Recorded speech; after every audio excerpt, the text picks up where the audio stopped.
मित्रांनो, आज आपण बाहेर जातो, खिशात एकही रुपया न ठेवता फक्त मोबाईल काढतो आणि स्कॅन करून पैसे देतो. पण कधी विचार केला आहे का की आपण फोनवरून क्लिक केल्यावर नेमके पैसे जातात कसे? नक्की यूपीआय पेमेंट काम कसं करतं? तर चला आज अगदी सोप्या भाषेत समजून घेऊया. पहिले ट्रान्झॅक्शनसाठी अकाउंट नंबर आणि IFSC कोड लक्षात ठेवावा लागायचा. पण यूपीआयने एक काम केलं. त्याने एक यूपीआय आयडी बनवला ज्यात तुमचे नाव किंवा मोबाईल नंबर आणि काही स्पेशल कॅरेक्टर्स असतात.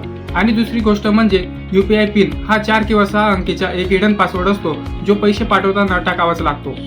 आता बघूया पेमेंट प्रोसेस नक्की कशी असते. जेव्हा तुम्ही पैसे पाठवतात तेव्हा तुमच्या मोबाईलमध्ये या 4 प्रोसेस होतात. सर्वात आधी तुम्ही ॲप उघडतात, समोरच्याचा यूपीआय आयडी किंवा स्कॅनर स्कॅन करून अमाऊंट टाकता.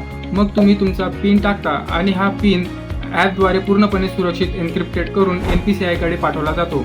NPCI हे मध्यस्थ म्हणून काम करतं आणि ते बँकेच्या सर्व्हरशी संपर्क साधून खात्यात पैसे आहेत का आणि पिन बरोबर आहे का याची खात्री करते.